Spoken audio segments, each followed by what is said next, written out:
I'm 74, and I need to say this the way it actually happened, quietly, without drama, like a light you forget to turn off until the bill arrives. There was one tiny habit I practiced every day that didn't look dangerous. It didn't smell like failure. It didn't come with sirens. It came with a calm voice in my head that sounded reasonable. Tonight, I'm sitting in a dark kitchen with only the phone glow on my knuckles. The refrigerator clicks on and off like a metronome. Outside, a neighbor's porch light spills across the hallway, and it makes the years feel like they're lined up in that narrow strip of light, one behind another, waiting for me to notice them. I didn't notice, not for a long time, because this habit doesn't steal a year at once.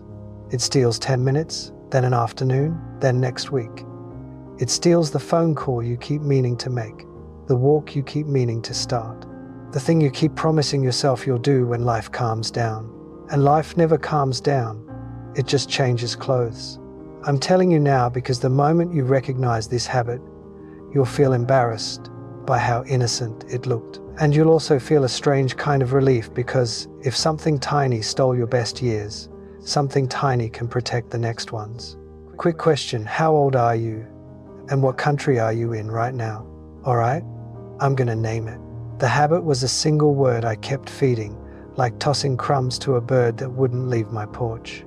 Later. Not the big later, like retirement plans or a 5-year goal. I mean the small, ordinary later. That sounds harmless. I'll call her later. I'll book the appointment later. I'll start walking later. I'll write that page later. I'll apologize later. I'll take the photo later. When I look better, when the house is cleaner, when the mood is right. And the cruel part is this: later doesn't feel like a decision.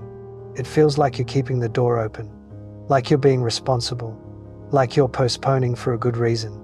But I'm 74, and I can tell you what that word really does. It turns your life into a waiting room. Because those tiny delays don't vanish, they stack.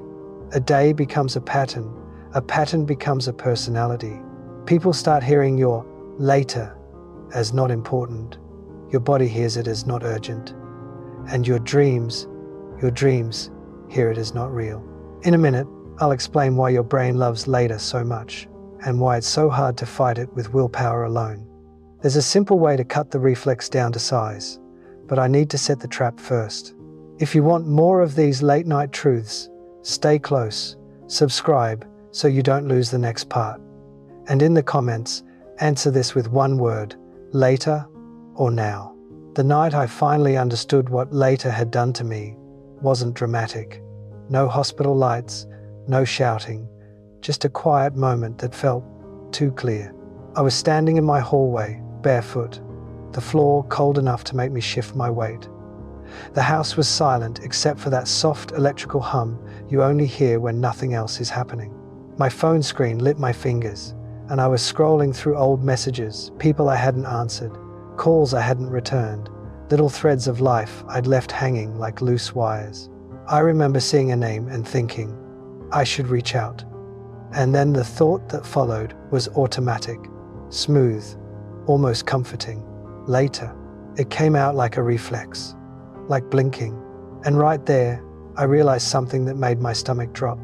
Later wasn't a scheduling choice anymore. It was my identity. It was how I moved through the world, always preparing, never arriving, always meaning well, always just a little behind, always promising myself I'd catch up when things settled. But things don't settle, they rotate. Here's the part most people miss. That word isn't always laziness. Sometimes it's fear wearing good manners, fear of being awkward, fear of starting and not being great, fear of hearing bad news, fear of being seen trying. Later protects you from discomfort in the next 10 minutes, and it charges interest in the next 10 years. I stood there in the dark and realized I had been paying that interest for decades. I had traded meaning for relief, one tiny delay at a time. In the next part, I'll tell you the moment that forced me to stop negotiating, and the first small tool that broke the spell. The moment that cracked it open for me wasn't a lecture or a motivational quote. It was a Tuesday morning that felt ordinary until it didn't. My phone rang while I was wiping down the counter. I looked at the name. Someone I loved. Someone I kept meaning to call back when I had more time. As if time was something you could store in a drawer. I stared at the screen and felt that familiar little tug. Not right now. I'm busy. I'll do it later. And then the call stopped. I told myself I'd call back after breakfast, after a shower, after I got my head together. A few hours passed, then a message came through, not dramatic, just a sentence that punched all the air out of the room. The kind that tells you the window you assumed would stay open has closed.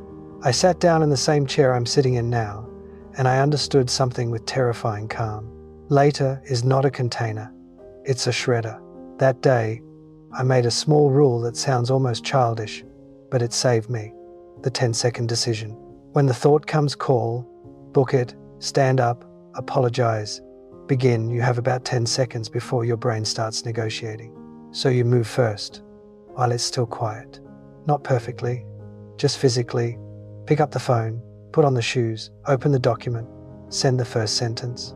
Because once you negotiate, you've already lost. And what I noticed next hurt in a different way. How people had been reacting to my later for years without ever saying it out loud. After you live on later long enough, something changes around you and nobody announces it. It just happens. People stop asking twice. At first, they give you grace. They believe you mean it. Sure, no problem, whenever you can. They smile, they nod, they keep the seat warm. And you keep thinking, I'm not rejecting them. I'm just busy. I'll circle back. But from the other side, your later starts to sound like this. You're optional. I remember a friend inviting me to a small dinner, nothing fancy, just a table, a few stories, the kind of night that stitches you back together. I said, I'll let you know. That was my polite version of later. I truly planned to go. By the time I replied, the dinner had already happened. Not because they were cruel, because life moves. People fill empty chairs. They stop holding space for someone who keeps hovering in the doorway. The same thing happened with my family. Calls grew shorter. Invitations got vague. Updates arrived after the fact. And I told myself, they're busy too. That's the lie. Later gives you everyone is busy, so nobody will notice. They notice, they just stop arguing with it. And then, one day, you feel lonely and you can't explain why. You think loneliness is about not having people. Sometimes it's about having people who learn not to rely on you. That realization burned. Because it wasn't that I lacked love, it was that I kept postponing love's simplest actions. In the next part, I need to talk about the other bill later sends, the one your body pays quietly until it can't. Your body is patient, too patient. It doesn't send a warning letter with a neat list of consequences. It whispers first. A little stiffness when you stand up, a breath that feels shorter on the stairs, a sleep pattern that frays at the edges, and you respond the way you've been trained to respond. I'll deal with it later. Later, after work calms down. Later, after the holidays. Later, when you feel more motivated. Later, when you're not so tired. Later, when it's not so embarrassing to admit you've been ignoring it. I did that for years. I postponed checkups because I didn't want bad news to ruin my week. I postponed walking because I didn't want to feel how out of shape I'd become. I postponed fixing my sleep because I thought exhaustion was just part of adulthood. I postponed stretching because I told myself pain was normal at my age. And here's the trap. Avoidance feels like control. It feels like you're choosing peace, but your body doesn't interpret avoidance as peace. It interprets it as neglect. One day, I found myself standing in front of a mirror, pulling on a shirt, and I noticed how careful my movements had become. Not dramatic, just cautious, like I was already living with the assumption that something might snap or ache or fail. That's when it hit me. I wasn't afraid of aging. I was afraid of the consequences of postponing my own care. This isn't about trying to look young. It's about dignity. It's about being able to carry your groceries, without bargaining with your spine. It's about waking up and feeling like the day belongs to you, not to your symptoms. In the next part, I'll explain why the brain keeps choosing later, even when you know better, and the small replacement habit that finally made me stop negotiating. Here's what I wish I understood sooner, not as an excuse, but as an explanation. Your brain is built to protect you from discomfort in the next few minutes, not to protect you from regret 10 years from now. That's why later feels so clean. It removes a small pressure in your chest right now. It gives you a tiny hit of relief, like loosening a tight collar. And relief is addictive because it's immediate. Meaning isn't. Meaning asks for effort up front. A phone call risks awkwardness. A checkup risks answers you don't want. Starting that project risks seeing your own beginner mistakes. So your mind offers a bargain. Not today. You'll do it when you're ready. But ready is a moving target. It backs away every time you step toward it. There's a simple concept people don't talk about enough. You don't delay the task, you delay the feeling. The task is just the doorway. The feeling is what you're avoiding.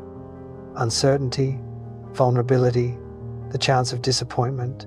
And once your brain learns that later makes discomfort disappear, it starts using that word automatically. You don't even feel like you're choosing anymore. You feel like you're being practical. Tonight, if you're listening in a quiet room, pay attention to your next little urge to postpone something. Feel how fast the mind starts making a case.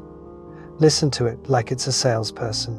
In the next part, I'll show you the small replacement habit I used. So small it sounds almost silly, yet it breaks the spell before the negotiation even begins. The replacement habit that helped me most wasn't a big overhaul. It wasn't discipline. It wasn't a new identity with a new wardrobe. It was a rule so small, my stubborn brain couldn't argue with it. 2-minute launch. When something mattered, and I felt that familiar pull to postpone, I wasn't allowed to decide whether I'd do it today. I only had to start it for 2 minutes. That's it. 2 minutes to open the door. Call the person and let it ring once. If they don't answer, leave a simple message. 2 minutes. Put on shoes and step outside. 2 minutes. Open the document and write one ugly sentence. 2 minutes.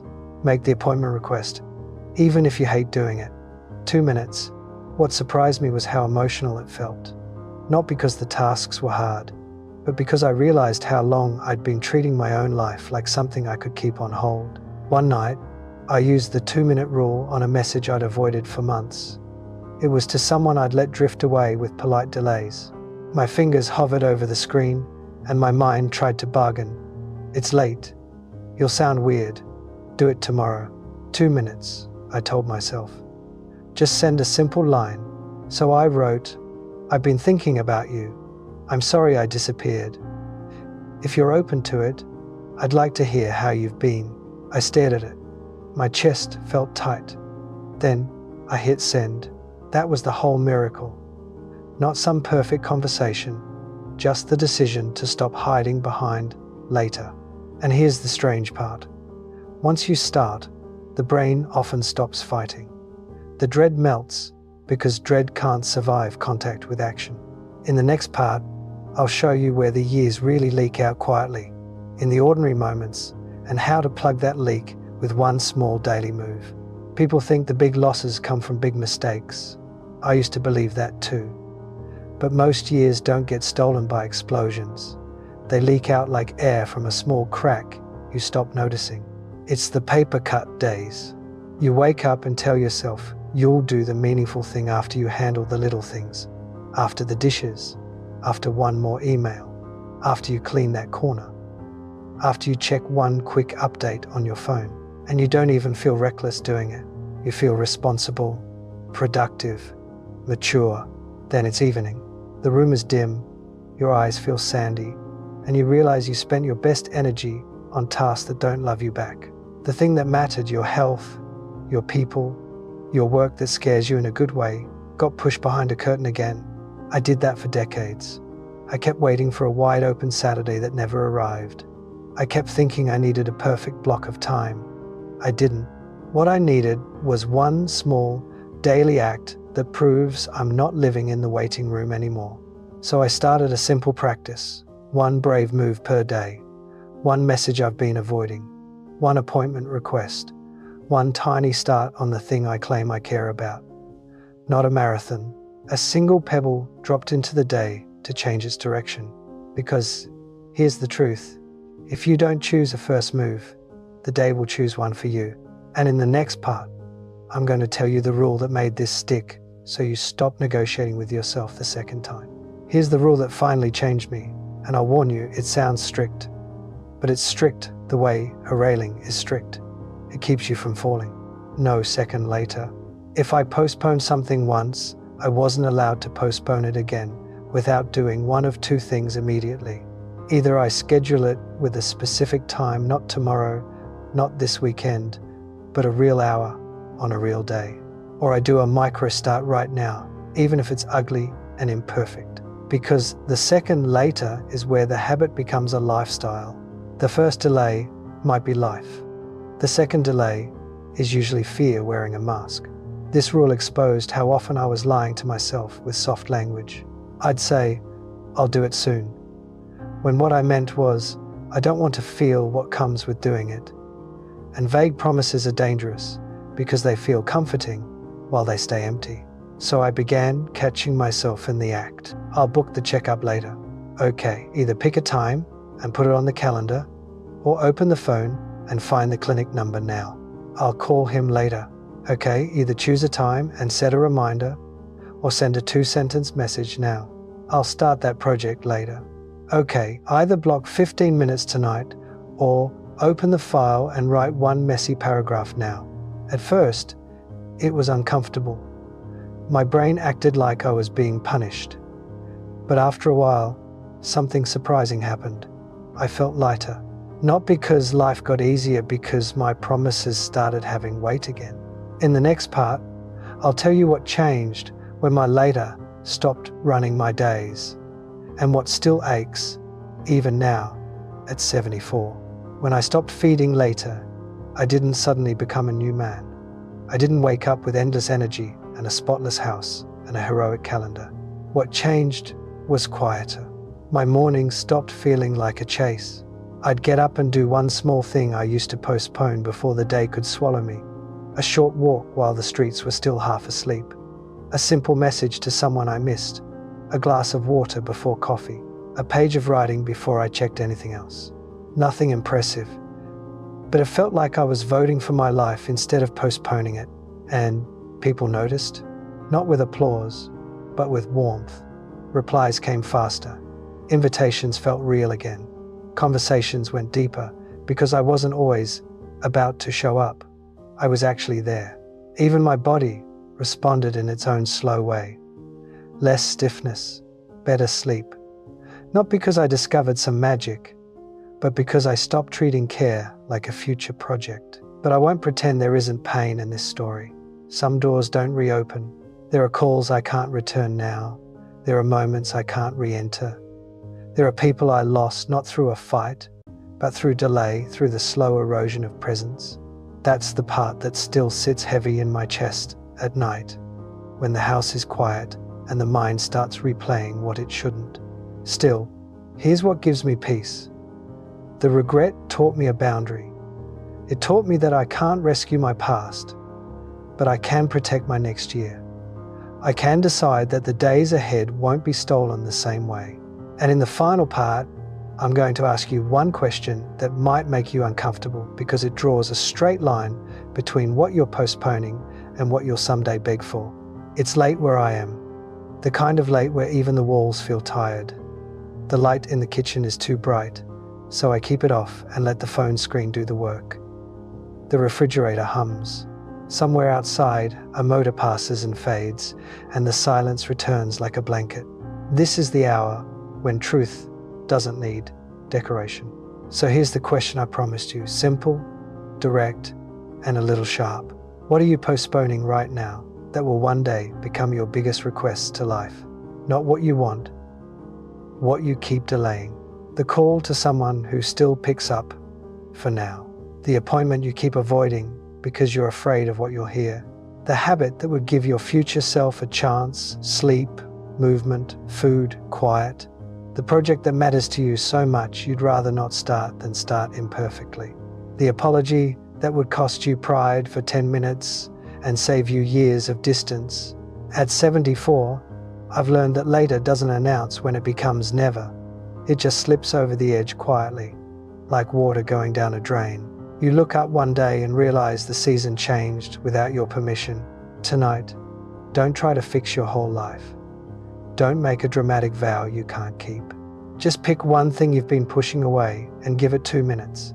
Send the message, open the file, put the shoes on, book the time, make the first move while your brain is still quiet.